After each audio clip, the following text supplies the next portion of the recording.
saya ingin berbagi pada Anda sebuah peluang yang sangat luar biasa yang Nugroho saya pribadi sudah tekuni selama 17 tahun ini. Dan saya akan cerita sedikit mengapa saya bisa sampai terjerumus di dalam bisnis ini. Terjerumus yang nggak enak, kayak terjerumus ke lembah hitam. Gitu ya.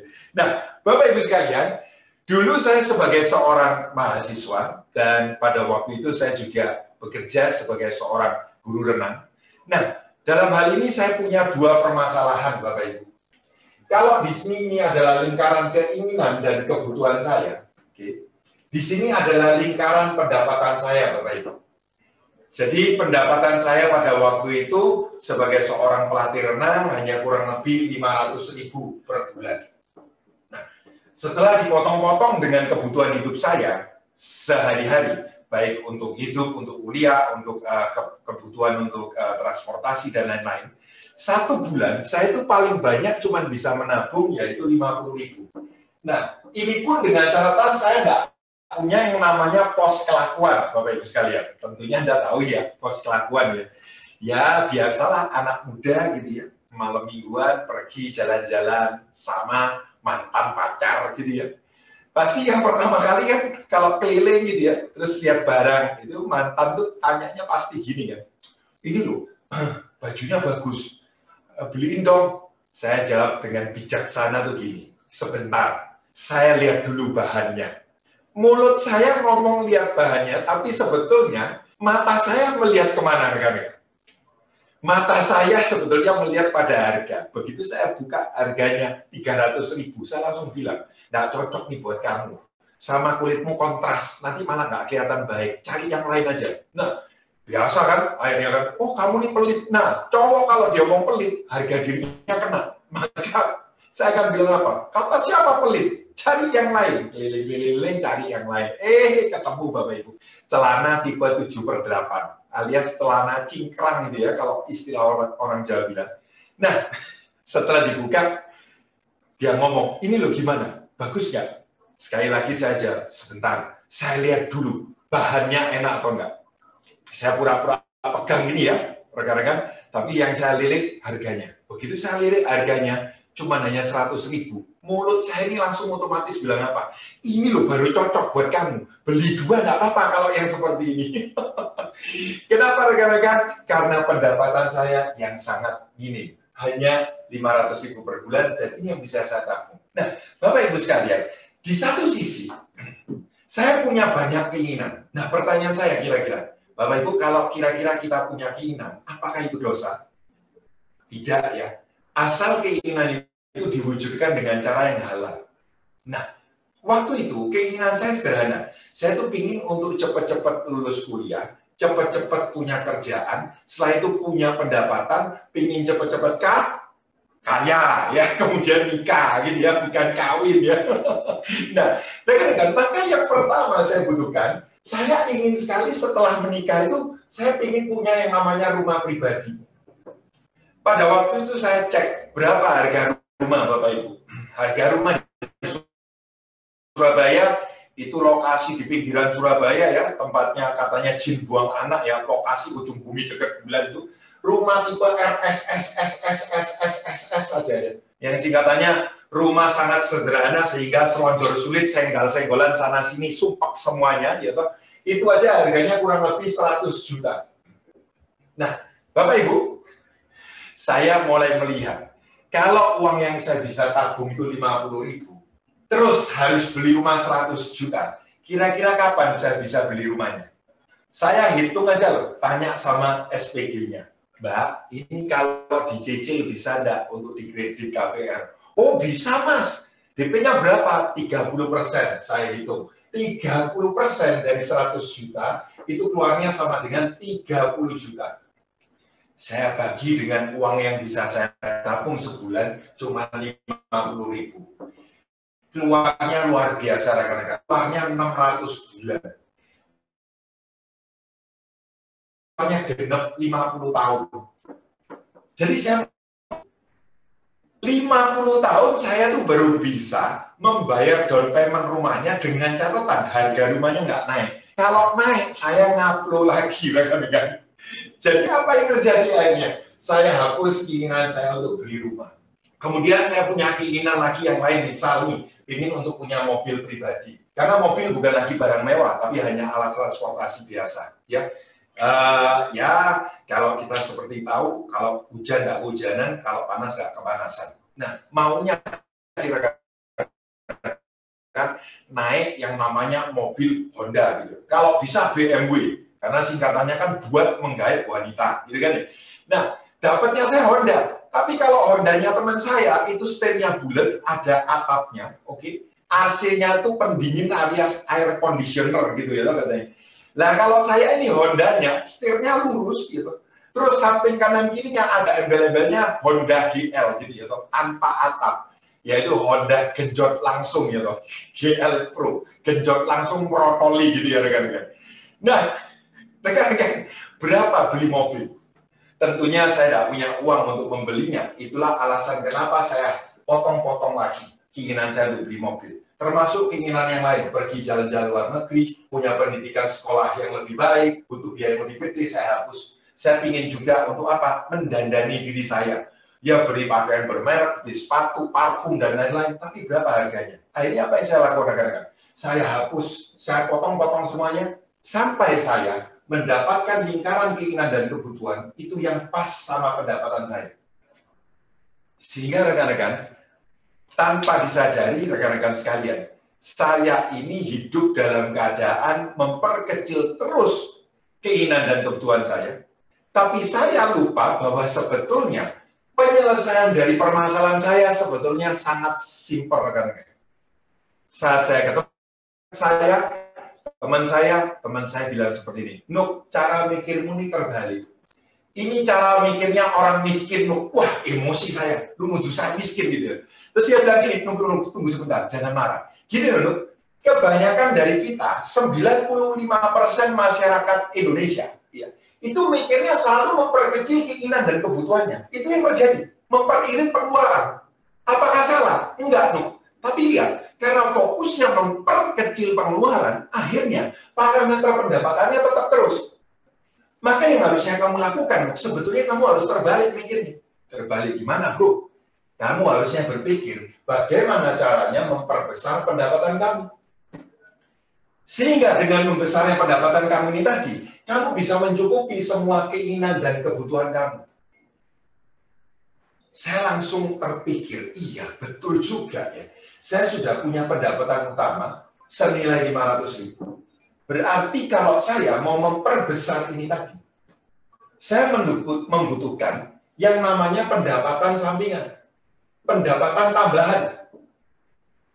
Nah, rekan-rekan, sebelum saya berlanjut ke cerita saya ini pun saya kembali seperti diingatkan untuk saya berbagi kepada rekan-rekan yang hari ini melihat acara ini, rekan-rekan. Tanpa disadari hari ini dengan adanya kondisi pandemi COVID ini, banyak saudara-saudari kita di luar sana yang hari ini mereka kehilangan pendapatannya. Banyak dari mereka yang juga pendapatannya juga turun sampai dengan separuh. Tapi permasalahannya, kebutuhan dan keinginannya masih tetap bukan. Kondisi ini sebetulnya yang memicu saya pribadi, kenapa saya ingin berbagi atau sharing pada Anda semua di pagi hari ini, karena saat ini kita tidak bisa memungkiri bahwa yang namanya kebutuhan dan keinginan hidup ini terus jalan. Tapi pendapatan kita terus berkurang. Maka, solusi yang ada sekarang bukan kembali memperirit pengeluarannya. Sebagai contoh, banyak dari teman-teman saya yang marah terhadap sekolah. Kenapa sekolah cuma hanya memberikan potongan cuma hanya 5%. Bahkan beberapa sekolah nggak berikan potongan. Mereka marah, kenapa? Operasional kan nggak seharusnya, operasional kan nggak sebesar itu, apa segala macam, harusnya nggak perlu bayar listrik, ini itu segala macam. Saya bilang, masalahnya, beban yang ada juga, kalau misalkan kamu minta uang sekolah dipotong 50%, bagaimana dengan nasib guru-gurunya? Kelas sekolah online lu masih jalan, bukan? Maka ini akan menjadi efek berantai. Makanya tidak jarang saya memberikan pemahaman pada teman-teman. Come on guys, bukan saatnya kita nyalahkan keadaan. Kita tahu kita sekarang semua sama-sama mendapatkan kondisi yang tidak mengenakan.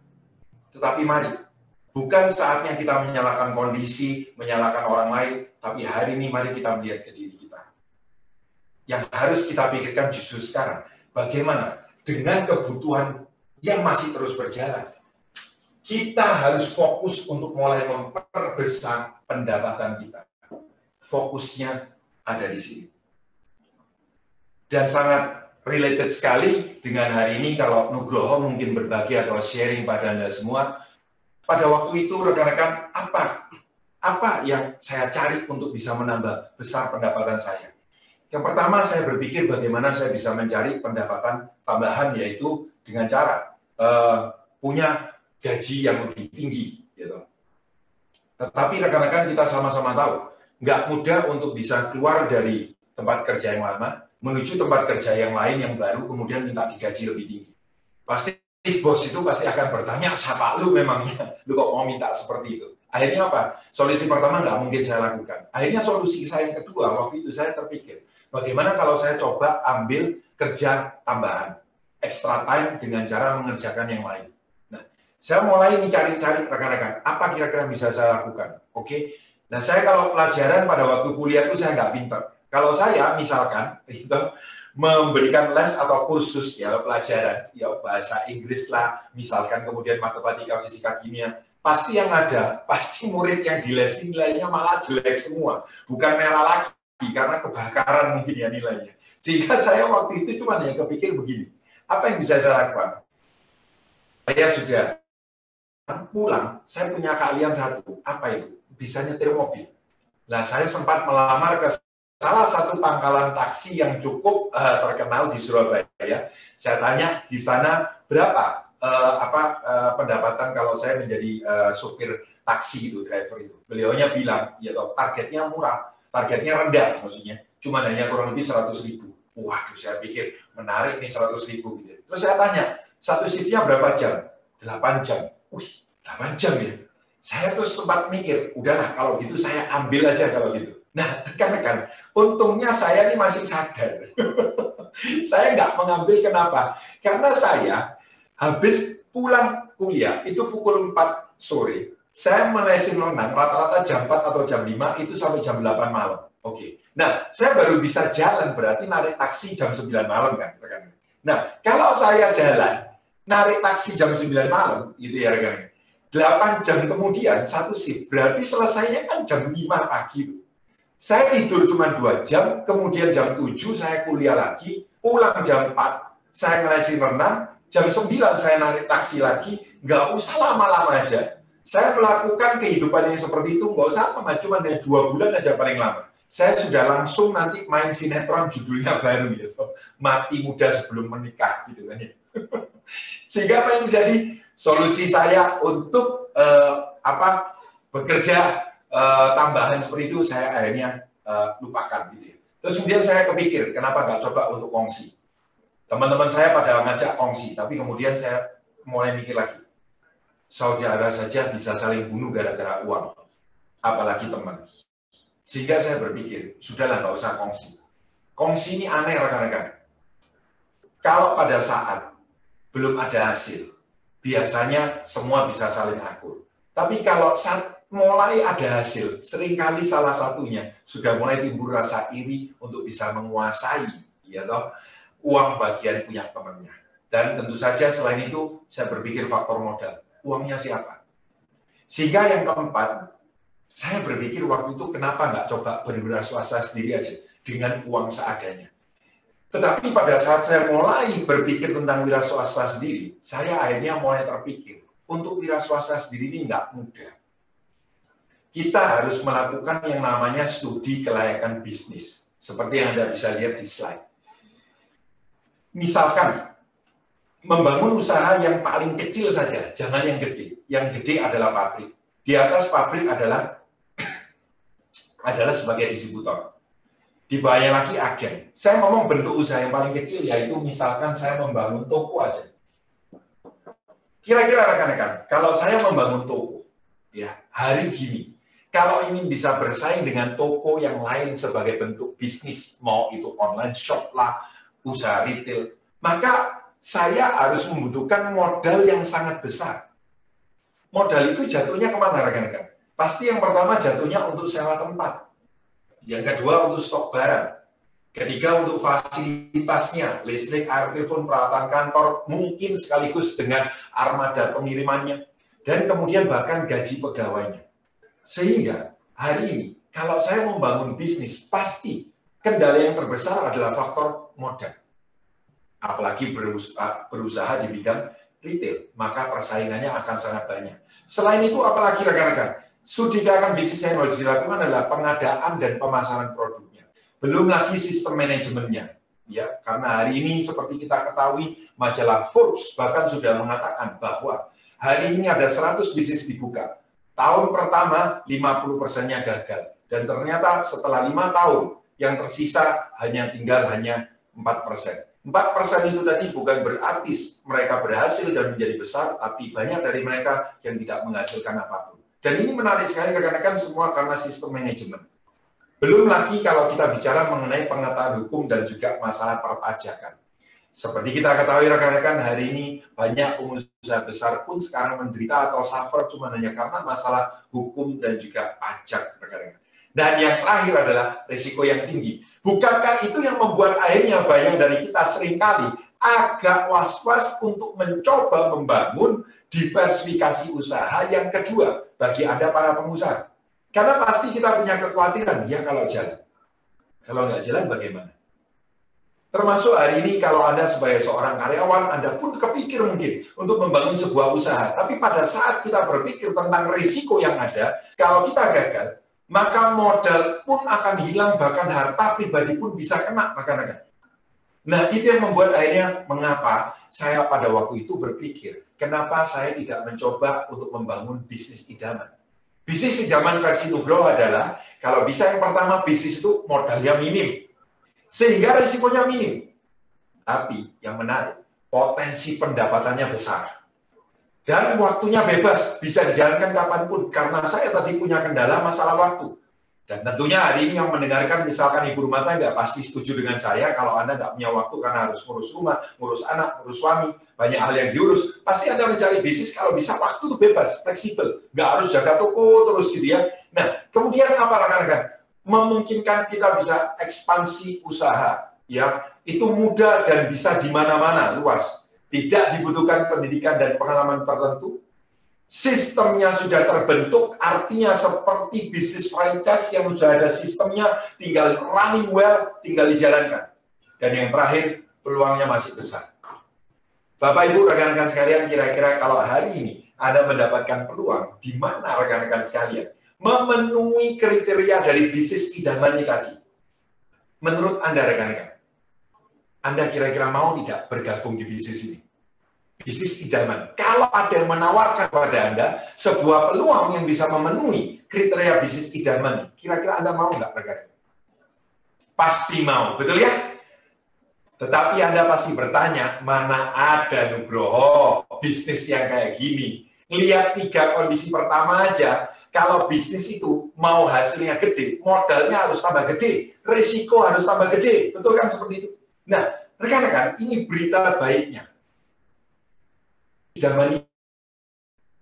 Tapi hari ini buat kita semua, belum banyak orang yang tahu dan paham bahwa sebetulnya bisnis idaman ini tadi adalah bisnis network atau multi-level marketing.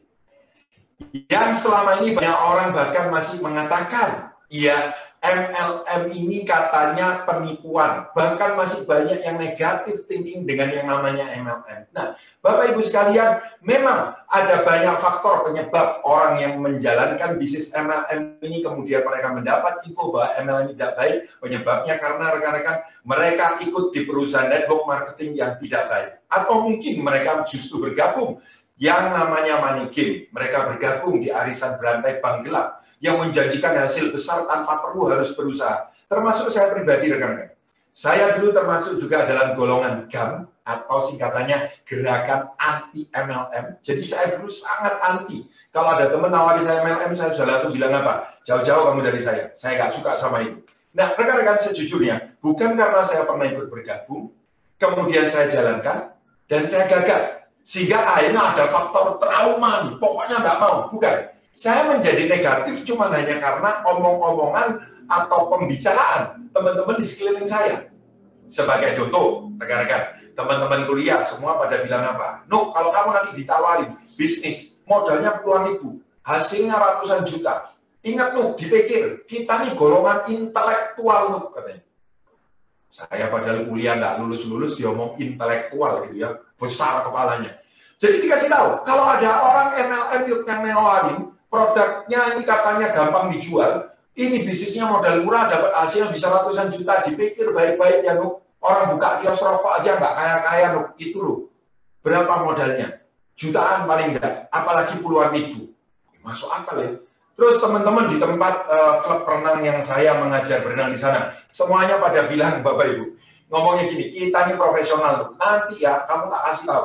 Kalau kamu ditawarin bisnis, ada gambarnya tuh bunder-bunder, pentol kayak bakso, kayak bakwan gini ya. Gitu. Ini Nuk, kamu jangan mau Nuk. Ini penipuan. Ingat ya Nuk, kita ini golongan intelektual. Jangan mau kamu dibohongi. Jadi otomatis rekan-rekan, setiap orang yang ngomong ke saya apapun, saya langsung bilang apa? Enggak, pokoknya saya nggak mau. Dan apakah saya cuma sendirian pada waktu itu? Tidak. Bahkan sampai dengan hari ini, banyak orang menutup dirinya terhadap peluang yang sangat luar biasa ini, karena mereka belum tahu sendiri. Saya beruntung rekan-rekan, saya punya teman yang mengajak dan memaksa saya untuk ikut pertemuan yang pada waktu itu tentunya pertemuan offline. Saya diajak ke acara presentasinya bisnis HDI dan di sanalah saya baru terbuka. Seperti hari ini mungkin rekan-rekan kalau ada dari Anda yang ikut acara ini karena Anda juga dipaksa, berbahagialah Anda semua rekan-rekan. Ya. Dan setelah saya duduk, saya amati, saya baru paham ternyata rekan-rekan. Selama ini saya salah paham terhadap multilevel.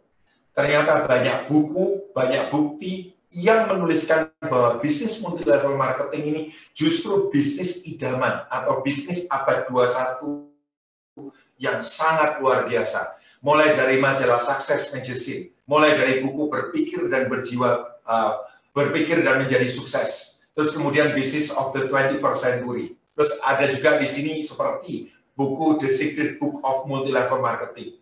Banyak referensi buku yang menuliskan bahwa multilevel ini adalah sebuah peluang yang terbaik yang bisa dijalankan hari ini karena betul-betul menjadi bisnis idaman.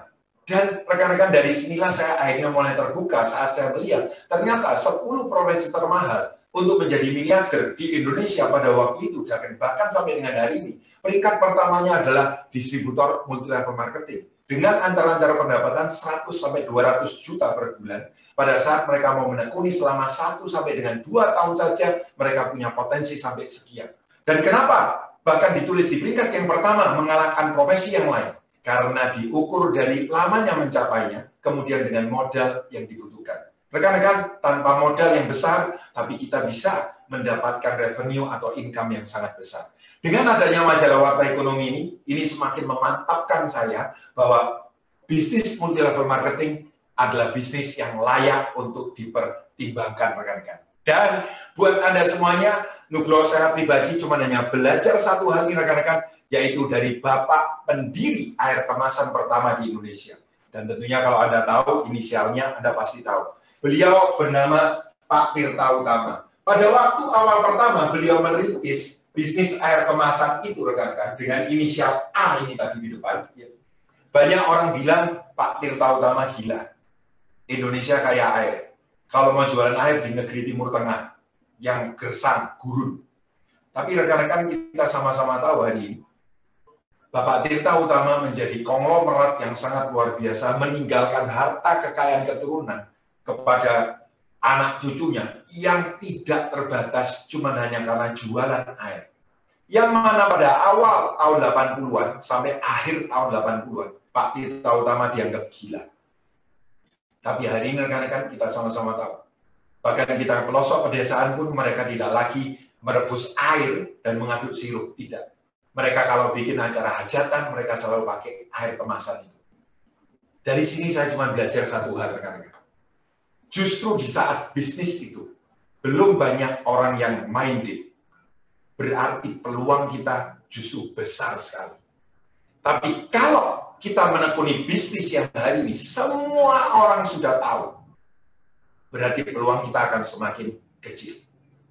Dan saat ini saya sangat berbahagia. Kenapa? Karena selama kurang lebih 17 tahun terakhir saya membangun bisnis hari ini, saya begitu senangnya karena banyak orang yang belum mau terbuka. Karena itu peluang saya semakin besar.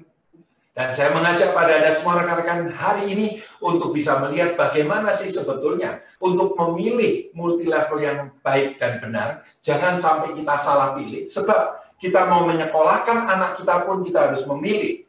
Sekolah ini tadi akreditasinya A, B, atau C. Bahkan kita menaruh uang di bank pun kita juga harus memilih. Bank ini bagaimana kredibilitasnya, grade penilaiannya seperti apa. Bank yang bonafit, bank yang segmen menengah, atau bank yang abal-abal. Bahkan mungkin bank bangkrut gitu ya. Nggak pernah terdengar namanya mungkin. Nah, rekan-rekan tentunya kita harus memilih. Nah, hari ini saya akan sharing pada Anda karena di luar sana tidak ada lembaga, tidak ada universitas, tidak ada sebuah instansi yang memberitahu, Nugroho, gini loh cara memilih MLM yang baik dan benar. Tidak ada.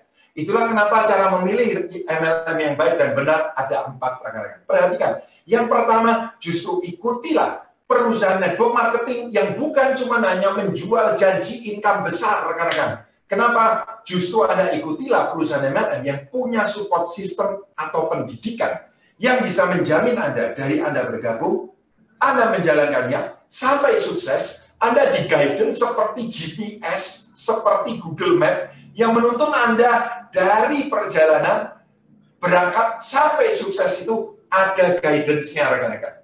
Jadi jangan memilih perusahaan MLM yang cuma yang menjanjikan katanya hasilnya besar, katanya hasilnya besar. Besar dari mana? Kalau tidak ada pendidikan dan caranya. Nah, yang kedua, lihatlah pada perusahaan atau company-nya. Perusahaan MLM tersebut bagaimana kredibilitasnya? Seperti hari ini, Anda sudah mendengarkan dari Bu Veronica di awal, HDI sudah ada di Indonesia selama kurang lebih 26 tahun, dan kita perlu berbangga karena kita sebagai perusahaan network marketing yang terbesar, dan hari ini kita memiliki lebih dari 150 kantor perwakilan di Indonesia. Dan ini informasi buat Anda semuanya, ini merupakan MLM yang paling besar di Indonesia dengan cabang yang paling banyak, rekan-rekan. Dan kita bisa melihat yang kedua, yaitu dari sisi produknya. Maaf, yang ketiga ya, dari produknya.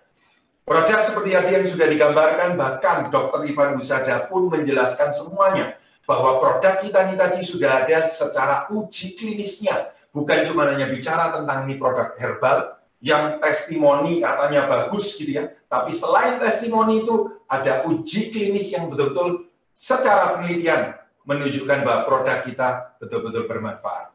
Nah, rekan-rekan sekalian, kalau secara pendidikan ada, dan luar biasa, perusahaan juga sangat bagus, dan produknya bagus, kira-kira rekan-rekan menurut Anda, peluangnya pasti bagus nggak? Pasti sangat bagus. Barulah kita melihat pada faktor yang keempat, pada peluang bisnisnya. Dan hari ini saya akan langsung pada Anda semua rekan-rekan, Anda tentunya pasti akan ingin tahu. Ya, Pak Nugroho, apa saja yang bisa saya dapatkan kalau saya serius menekuni bisnis HDI ini, Pak Nugroho? Saya akan bagikan pada Anda, maka ada banyak hal yang akan Anda dapatkan. Yang pertama adalah penghasilan yang tidak terbatas. Pada saat Anda menekuni bisnis ini dengan sungguh-sungguh, rekan-rekan, maka Anda tidak digaji. Sekali lagi, ini bisnis. Anda akan mendapat pendapatan sesuai dengan kinerja Anda. Semakin keras Anda bekerja, maka income Anda semakin besar. Sebagai contoh, rekan-rekan, Bapak Julianto Eka Putra, top leader dari HDI, yang merintis bisnis ini sejak tahun 94. Hari ini, beliau memiliki pendapatan per bulannya di atas 5 miliar per bulan, rekan-rekan. Dan ini luar biasa banget. Kenapa? Karena beliau menerima pendapatan ini tanpa perlu mengeluarkan modal sama sekali, rekan-rekan. Artinya, bisnis ini betul-betul dimulai hanya dengan modal Anda bergabung 150.000, dan kalau Anda, rekan-rekan, mengambil paket, bahkan Anda bisa mendapatkan harga untuk member atau registrasinya hanya 50.000 sampai dengan 0 rupiah, rekan-rekan. Nah, ini yang menarik. Nah, yang berikutnya, rekan-rekan, Anda akan mendapatkan royalti dan saham. Royalti artinya adalah pendapatan tahunan yang akan Anda dapatkan persentase dari 1,5% sampai dengan 5% dari omset nasional perusahaan. Dan berikutnya, kita merupakan satu-satunya perusahaan multi-level marketing di dunia, saya garis bawahi, di dunia, yang memberikan kepemilikan sahamnya kepada para enterprise-nya. Hanya HDI, rekan-rekan. Dan hari ini di Indonesia sendiri sudah ada 14 orang stakeholder sebagai pemilik saham dari perusahaan HDI. Ya, ini luar biasa sekali. Yang berikutnya, bisnis ini dapat diwariskan. Dan yang diwariskan adalah pendapatan bisnisnya. Bukan bisnisnya saja, rekan-rekan. Karena hari ini seperti kita tahu, banyak orang-orang tua kita merintis membangun usahanya, kemudian pada saat besar, diwariskan ke anaknya yang pertama nggak minat. Yang kedua, anaknya nggak mampu. Sehingga akhirnya bisnis begitu diwariskan, apa yang terjadi? Bukannya malah membesar, tapi bisnis itu semakin kecil. Nah, rekan-rekan yang menariknya di bisnis ini, yang diwariskan adalah pendapatannya langsung. Jadi rekan-rekan hanya dengan cukup melakukan kewajiban pribadi per bulannya, nggak usah banyak-banyak. Hanya 1.500.000 per bulan saja, untuk Anda mungkin pakai sendiri produknya. Maka jaringan yang sudah Anda bentuk ini tadi rekan-rekan, misalkan Anda menerima pendapatan sudah di angka 200 juta per bulan, maka rekan-rekan bonus itu langsung ditransfer ke rekening Anda. Inilah menariknya, yang diwariskan adalah pendapatannya langsung. Dan yang menarik berikutnya, Anda juga bisa mendapatkan reward trip, mulai dari jalan-jalan keliling Indonesia sampai dengan luar negeri secara gratis. Rekan-rekan, saya tahu banyak dari Anda mungkin yang mendengarkan saya, Anda mungkin sudah sering keluar negeri, tapi rekan-rekan, kalau bayar itu kan nggak enak. Kalau gratis itu enak sekali, rekan-rekan. Dan saya bersyukur dari saya tahun 2002 menekuni bisnis HDI ini, rekan-rekan, apa yang saya dapatkan sejak setahun pertama saya merintis, dari tahun keduanya, saya sudah menerima reward untuk trip ke luar negeri secara gratis dari HDI. Sampai dengan hari ini, rekan-rekan. Dan yang menariknya, salah satu impian saya ingin sekali untuk keliling dunia, rekan-rekan. Dan itu ternyata diwujudkan semuanya oleh HDI. Thank you HDI yang sangat luar biasa, karena betul-betul mengajak kita semua untuk memiliki standar kehidupan yang jauh lebih baik. Dan yang berikutnya, rekan-rekan, yang menarik adalah kita bisa punya kesempatan untuk mengembangkan kepribadian kita. Ada pertanyaan yang sering diajukan ke saya perihal ini. Pak Nugroho, saya dulu kalau suruh ngomong, itu saya nggak pinter, Pak Nugroho. Terus Pak Nugroho, saya dari tadi loh, Pak Nugroho ngomong apa loh, saya juga nggak paham, Pak. Justru saya akan jawab, Bapak Ibu, kalau Anda mungkin bingung dengan apa yang saya ucapkan setengah jam ini, itu wajar. Dan kalau misalkan Bapak Ibu nggak bisa bicara seperti apa yang saya lakukan seperti ini, justru itu normal, 2 jempol. Nah, karena kalau Bapak Ibu sekalian bisa menjelaskan seperti saya semua seperti ini, justru saya yang bingung. Lah kok bisa? Karena saya bisa seperti hari ini karena saya sudah 17 tahun Bapak Ibu. Dan setiap hari apa yang saya omongkan ini sama terus. Mulai dari menjelaskan produk, pollen, propolis, royal jelly madu. Pollen, propolis, royal jelly madu. Sehari saya bisa nerangkan sampai ke 5-10 orang. Dan luar biasanya setahun itu 365 hari. Dikalikan 5 orang. Saya berarti sudah menjelaskan lebih dari 1.800 kali. Dan bayangkan, saya sudah 17 tahun lebih, Bapak Ibu. Kira-kira menurut Anda, wajar nggak kalau saya ini ngomong, itu lancar seperti ini? Kayak beo. Dan bahkan kayak pintu tuh engselnya udah copot semuanya gitu ya. Justru wajar sekali ya Bapak Ibu. Nah, Anda nggak perlu khawatir karena nanti akan ada training-trainingnya yang akan bisa Anda ikuti secara free. Bahkan kita sudah menyediakan platform digital yang bisa Anda gunakan karena dari Billionaire sendiri mengeluarkan platform digital kurikulum ini untuk kita-kita semua di era pandemi COVID ini agar kita tetap bisa beraktivitas bisnis from home, dimanapun Anda berada, tapi Anda bisa punya pendapatan ratusan juta per bulannya lewat HDI ini. Dan yang berikutnya yang menarik rekan-rekan, lewat bisnis ini, kita bisa membantu kesehatan banyak orang. Dan begitu senangnya rekan-rekan, saat saya mendengar banyak kesaksian atau testimonial di sekeliling saya, yang saya tawarkan langsung produk ini dan mereka pakai.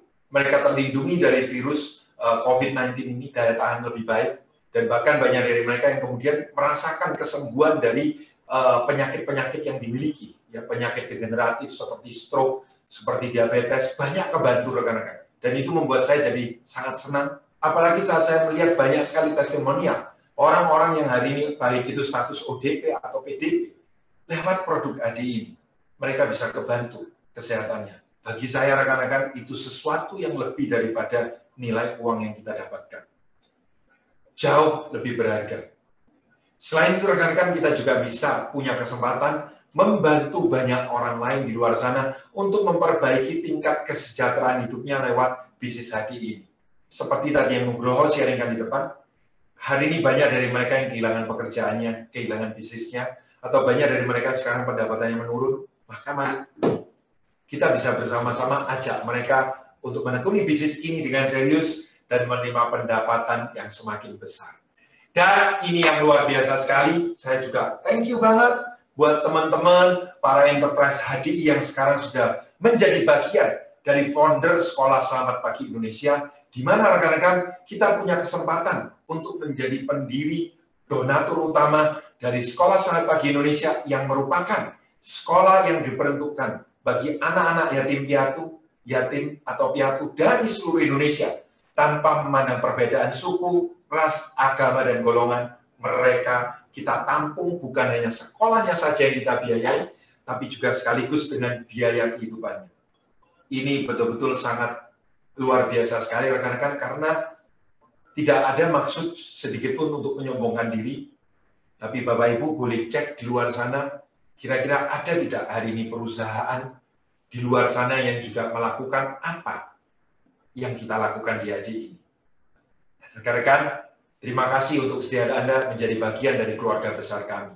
Karena kita di sini bukan hanya cuma mewujudkan untuk cuma hanya kaya materi di dunia, tapi juga di dunia dan di akhirat tentunya. Terima kasih teman-teman sebagai founder Sekolah Selamat Pagi Indonesia. Dan saya tiba pada pembahasan, Anda pasti akan tanya, oke Pak Nuk, keuntungannya saya sudah jelas. Tapi tolong jelaskan pada saya Pak Nugroho, ini dari mana sekarang uangnya? Oke, kalau bicara uang, saya juga semangat. Nah, Bapak Ibu sekalian, dengan Anda bergabung menjadi Enterprise HDI, maka Anda akan punya dua hak. Yang pertama adalah Anda akan mendapatkan hak sebagai seorang pengecer atau penjual, di mana sebagai seorang pengecer atau sales, Anda akan mendapatkan keuntungan sebesar 20 sampai dengan 25%. Jadi jelas sekali ya Bapak Ibu, Anda mengambil harga distributor, Anda jual harga eceran. Selisih keuntungannya langsung masuk ke kantong kita, tidak lagi dipotong oleh perusahaan karena itu hak kita langsung. Nah, tapi saya mengajak Bapak Ibu sekalian, meskipun ini besar, saya mengajak Anda untuk tidak hanya bermain-main untuk menjadi seorang sales ini, karena keuntungan yang terbesar kita justru yang kedua, yaitu menjadi seorang enterpriser atau sebagai seorang koordinator agen.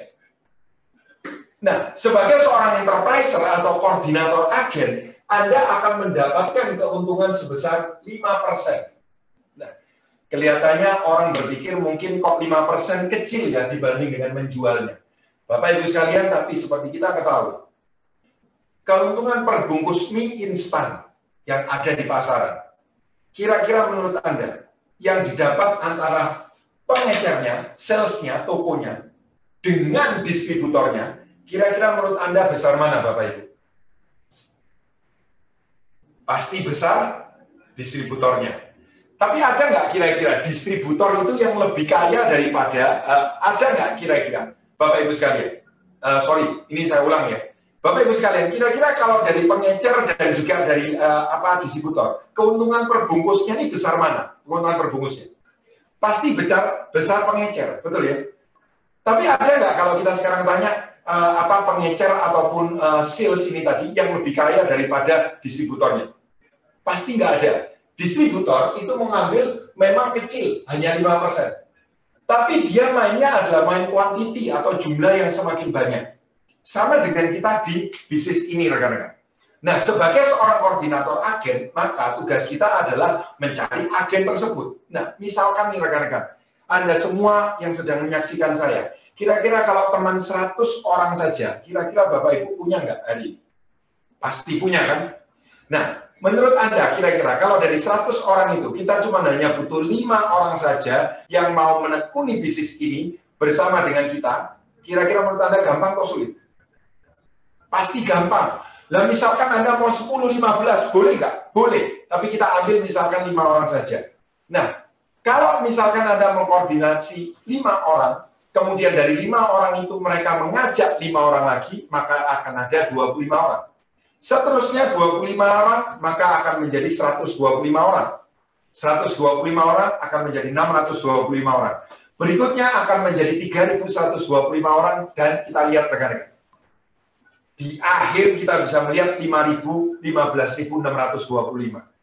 Nah, maka banyak yang bertanya ke saya, Nuk, aku nggak punya teman sebanyak itu, apakah bisa aku berhasil? Nah, Bapak Ibu sekalian, sebetulnya kita tidak membutuhkan 15.625 orang teman itu tadi. Tapi yang kita butuhkan sebetulnya cuma hanya 5 orang saja di awal. Karena dari 5 orang itu mereka pun masing-masing hanya mencari 5 orang. Nah, sehingga Bapak Ibu sekalian, angka ini, kalau kita mau mengerjakannya step by step dan melakukannya dengan sungguh-sungguh, angka ini pasti akan tercipta dengan sendirinya. Dan berapakah yang kita dapatkan? Yang kita dapatkan dari koordinator menjadi koordinator agen ini adalah sebesar 5%. Nah, kita bisa lihat Bapak Ibu sekalian, apabila hari ini kita menekuni bisnis ini dan kita mencapai peringkat enterpriser saja, maka kita akan mendapatkan keuntungan 5% dari hanya satu level saja. Nah, kalau Anda naik lagi peringkat yang lebih tinggi, yaitu sebagai seorang enterprise partner, maka Anda akan mendapatkan 5% sampai dengan kedalaman level yang kedua. Kalau Anda naik peringkat yang lebih tinggi lagi, yaitu sebagai seorang asisten enterprise manager, Anda akan mendapat 5%, tapi di asisten enterprise manager, Anda akan dapat sampai dengan kedalaman yang ketiga. Dan sebagai seorang enterprise manager, Anda mendapat 5% sampai kedalaman yang ke-6. Nah, menariknya Bapak Ibu sekalian, saat Anda mencapai peringkat Diamond Leader, maka Anda akan mendapatkan keuntungan sebesar 5% sampai kedalaman yang infinity atau tidak terbatas. Bahkan di infinity-nya sebagai Diamond Leader, Anda mendapat 6%-nya. Saya tahu, Bapak Ibu, Anda pasti akan bingung. Anda merasa ini apa sih yang dijelaskan gitu ya. Nggak apa-apa Bapak Ibu, Anda nggak usah bingung. Ini diglek dulu langsung kayak obat ya, karena nanti akan ada penjelasan secara detailnya dari penjelasan training bisnis plan-nya. Jadi Bapak Ibu, nanti Anda bisa mendapat perhitungan ini lewat training bisnis plan-nya. Oke, sekarang kita akan lihat Bapak Ibu sekalian, bagaimana potensi pendapatan kita kalau kita menekuni bisnis ini hanya menjadi seorang Diamond Leader saja. Di atas Diamond Leader masih ada peringkat Executive Diamond sampai dengan Royal Crown. Nah, perhatikan tabel ini. Pada saat Anda mensponsori 5 orang rekan kerja, kemudian mereka mensponsori 5 lagi menjadi 25, seperti tadi tabel itu. Kemudian di bawahnya ada 125 orang, terus seperti itu. Dan kita misalkan, tiap dari mereka hanya punya omset yang paling minimal, yaitu sebesar 450.000 BV saja tiap bulannya. Maka total omset yang kita dapatkan pada tabel itu, kita kalikan dengan persentase yang kita miliki. Sebagai seorang Diamond Leader, maka mendapat 5% sampai kedalaman level 7, di level ke-8-nya mendapat 6%. Total pendapatan seorang Diamond Leader adalah sebesar 12.744 juta rupiah. Mungkin banyak yang bilang ke saya, Nugroho, ini teori, Nuk. Teori kalau semuanya berjalan, Nuk. Tapi kalau nanti nggak jalan gimana? Oke, saya bilang ke teman saya, kita anggap bisnis konvensional sekalipun, kita evaluasi bisnis paling tidak 1 tahun dulu kita jalankan. Misalkan setelah setahun kita jalankan, kita anggap bisnis kita ini gagal 90%. Kira-kira menurut Anda Bapak Ibu sekalian, bisnis kalau gagal 90% berarti apa kondisinya? Bangkrut. Kita hanya punya sisa yaitu sebesar 10%. Maka yang kita dapatkan masih 10% dari 12.700.000.000. Maka yang kita dapatkan masih senilai 1.027.000.000 270 juta.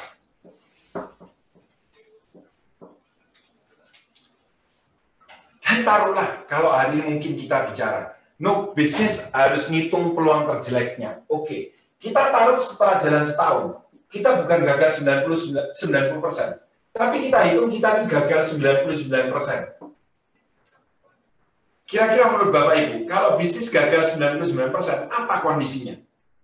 Bukan bangkrut lagi ya, katanya gatotan ya, gagal total, hancur maneh ya, hancur lagi ya. Ini Bapak Ibu sekalian, sisa 1% saja, kita masih dapat 1% Bapak Ibu dari 12 miliar. Kita masih mendapatkan pendapatan yaitu senilai 120 juta per bulannya Bapak Ibu. Dengan kondisi modal yang kita tanam di bisnis ini hanya 150.000 kalau Anda join normal. Kalau Anda join dengan paket bahkan cuma 50.000 saja. Tapi kalau Anda membeli di paket ini yaitu paket Propolis Booster, itu membership Anda 0, tidak membayar. Taruhlah Bapak Ibu sekalian, dengan modal 150.000 ini, Anda jalankan bisnis ini selama 1 tahun, dan taruhlah gagal sampai dengan 99%. Anda masih mendapat 120 juta per bulannya. Hanya dengan modal 150.000. Setahun Anda bangun bisnis ini. 120 juta per bulan. Menurut Bapak Ibu sekalian, layak atau tidak bisnis ini untuk Anda jalankan dengan sungguh-sungguh? Saya tidak hanya ingin memberikan janji-janji, tapi saya justru hari ini ingin mengajak pada Anda semuanya untuk membuktikan sendiri. Karena saya percaya tidak ada ruginya sama sekali untuk Anda mau menekuni bisnis ini, karena dengan modal yang sangat minim, bisa betul-betul membawa kita pada pendapatan yang sangat besar. Sebelum saya akhiri pertemuan hari ini, rekan-rekan, izinkan saya minta waktu hanya 5 menit saja untuk membagikan pada Anda pertanyaan-pertanyaan yang mungkin nanti akan sering ditemui oleh Anda semua saat Anda mulai menekuni dan menjalankan bisnis HD ini. Nah, ada 3 pertanyaan yang sering ditanyakan oleh orang-orang di luar sana dan saya ingin bagikan kepada Anda semua. Nah, kita lihat Bapak Ibu pertanyaan pertama yang sering mereka bagikan.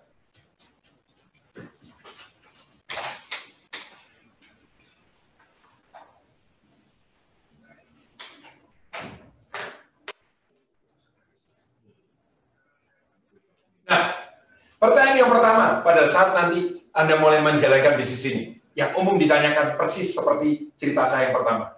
Saat saya mulai prospek teman saya bilang gini, udahlah Nuk, gini Nuk, kalau kamu bisa jawab pertanyaanku, aku nanti join Nuk. Oke, saya coba ya, saya kan masih baru.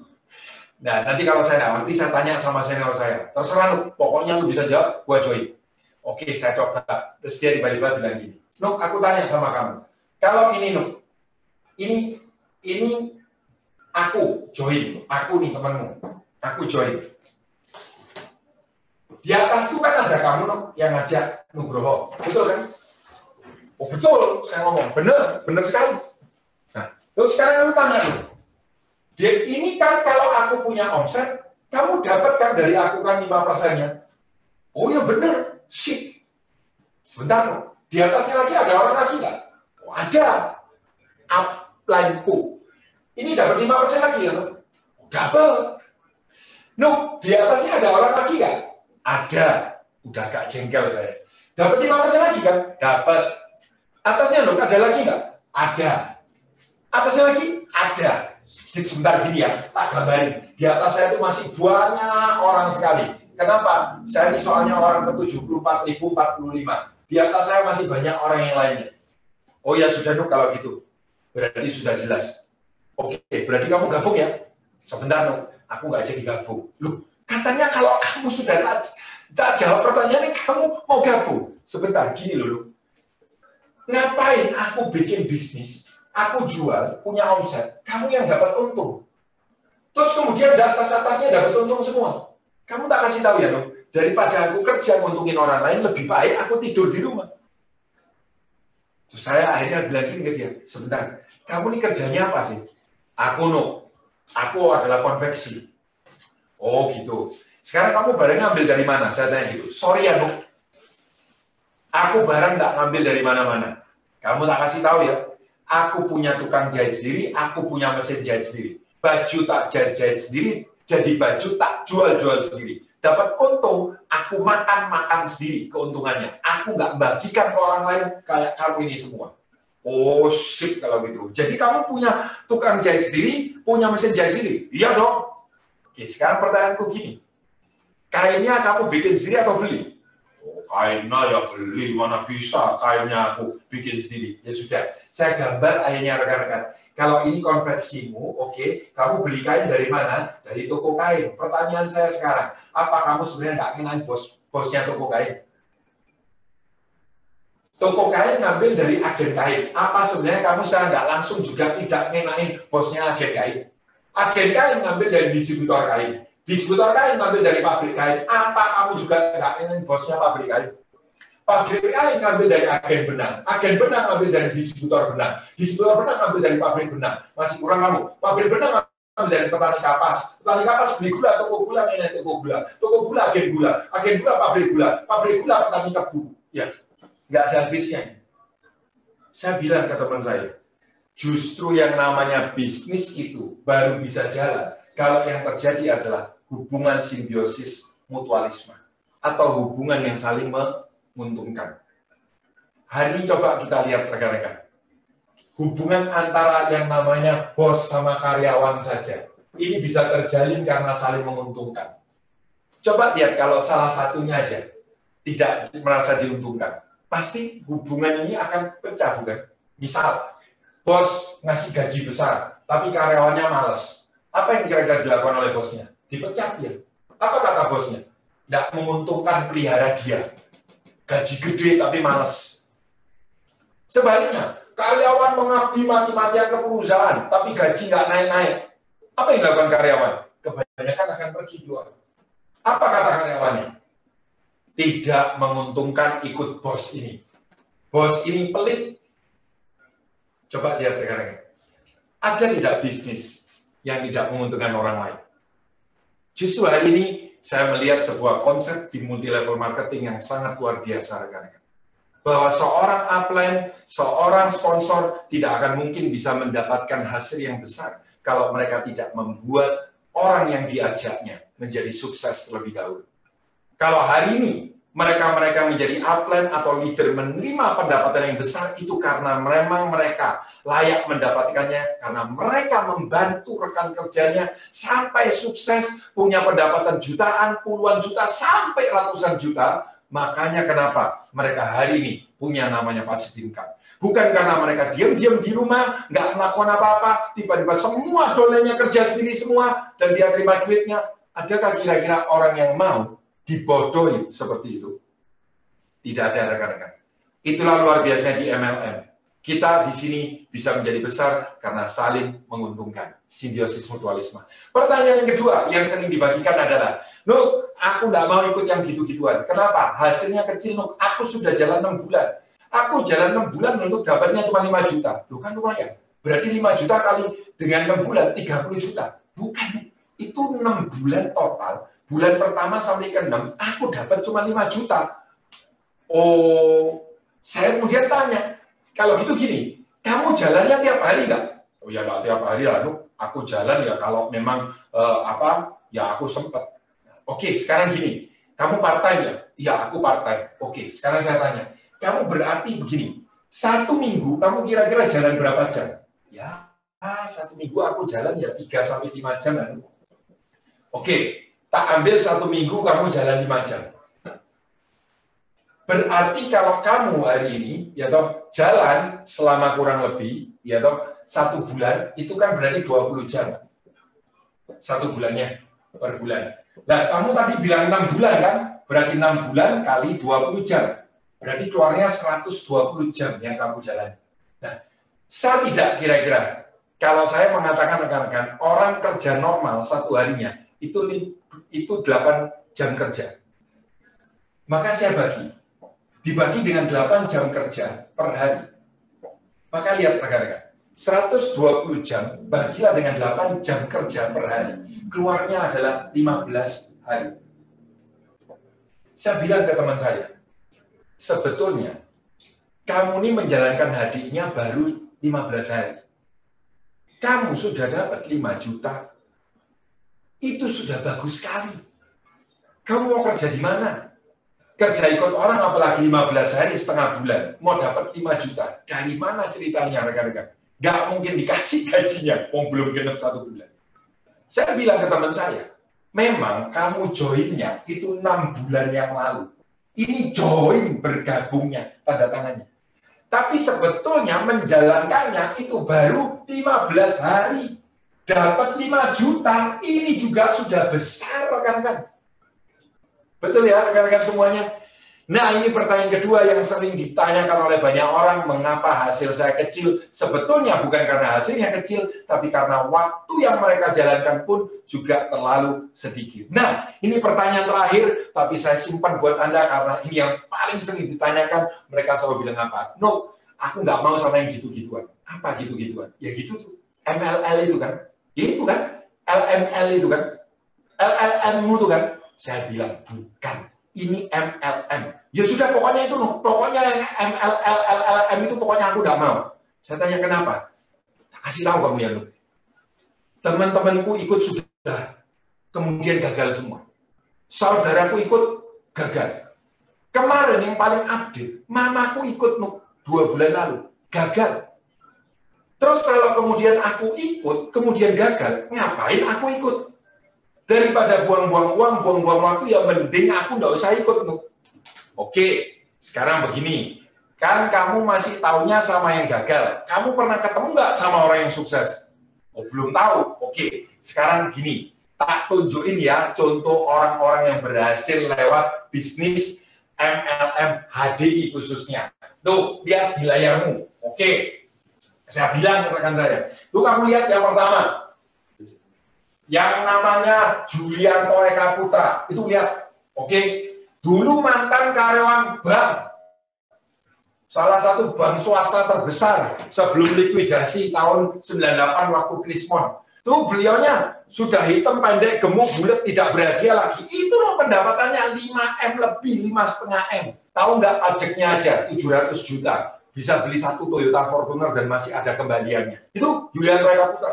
Saya tunjukin itu ada Chandra Gunawan, Royal Crown, Bapak Ibu sekalian sekarang. Iya, ada Dr. Roy Sugiantono, Bapak Leon dan Bu Anggreni. Ini Royal Crown semua. Yang pendapatnya sekarang bunyinya M semua, Bapak Ibu. Saya bilang ke mereka, ini baru contoh sedikit, masih ada banyak lagi. Ini yang berikutnya, dari berbagai macam latar belakang. Ada Dr. Hendarmin, Dr. Felix Tarigan, ada Bu Mediawati sebagai kontraktor, Pak Osea kontraktor, Dr. Ivan yang tadi Anda dengarkan, ini salah satu eksekutif Crown yang luar biasa dari Semarang. Terus kemudian saya tunjukin lagi. Nah ini, ada dari profesional Pak Adi Siswanto, ada Pak Tony, ada Bu Yosi yang dari ibu rumah tangga dan suaminya profesional Pak Ariandi. Ada Pak Agung dan Mbak Supriyati dari Madiun Bapak Ibu, yang sekarang juga income-nya ratusan juta. Dari PNS, ada Pak Deki dan Bu Febrianti dari karyawan profesional dari perusahaan asing. Sekarang juga sudah full time di bisnis ini. Pendapatnya juga sangat besar. Ada Pak Adi Purnomo. Saya tunjukkan bukti-bukti ini rekan-rekan semua kepada mereka. Termasuk masih banyak, ada yang dari dosen, ada yang pengusaha, banyak banget. Pak Edi Anjaya, Pak Wendy, Pak Arif Bufisti sebagai dosen. Bahkan yang lulusan SMA, ya ada Pak Mulyadi, ada Pak Alex, yaitu terus masuk ada muka saya yang jelek itu ya. Nah, rekan-rekan sekalian, dari background lulusan SMA, banyak sekali. Saya kemudian gambarkan ke teman saya. Kamu sekarang sudah tahu kan, ada banyak yang sukses. Iya sih. Saya gambarkan ke dia. Kamu perhatikan di sini. Kalau di sini ada kumpulan orang yang gagal, di sini ada kumpulan orang yang sukses. Di tengah-tengahnya ada sistem bisnisnya. Kira-kira menurut kamu, sistem bisnisnya ini tadi jalan atau tidak? Jalan bukan? Karena kalau nggak jalan, berarti saat ini tidak ada yang sukses. Semuanya pasti gagal. Berarti yang ditanyakan bukan kenapa sistem pekerjaannya atau MLM-nya. Yang ditanyakan adalah kenapa mereka gagal. Sama halnya seperti anak mahasiswa. Ada yang DO, di drop out, betul ya? Ada yang OD, kebalikannya, ODW. Jadi seperti saya gitu, keluar sendiri gitu ya, sebelum dikeluarkan keluar duluan, jadi lebih terhormat gitu kan. Tapi di sini ada yang lulus atau cum laude kan? Di tengah-tengahnya ada sistem pendidikannya. Kira-kira menurut Anda, sistem pendidikannya jalan atau tidak? Jalan, bukan? Karena kalau sistem pendidikannya nggak jalan, nggak ada orang lulus dan cum laude. Semuanya gagal. Di sini loh ada yang lulus dan cum laude banyak. Berarti yang dipertanyakan adalah kenapa mereka gagal atau di DO. Inilah manusia rekan-rekan. Seringkali pada saat mereka gagal, jarang sekali ada manusia yang gentle mengakui bahwa itu kesalahan dia. Seringkali selalu menyalahkan orang lain, menyalahkan keadaan. Padahal rekan-rekan sekalian, seperti hari ini, kalau kita bicara bisnis MLM, sama nggak rekan-rekan? Banyak nggak kontraktor? Banyak. Banyak nggak yang gagal? Banyak. Tapi apakah orang bilang pekerjaan kontraktor itu jelek? Tidak. Karena banyak yang sukses.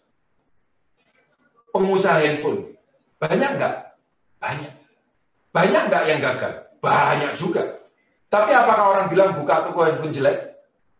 Tidak. Karena banyak yang sukses. Berarti hal ini yang ditanyakan adalah bukan kenapa toko handphonenya, bukan kenapa kontraktornya, termasuk bukan kenapa multi level marketingnya.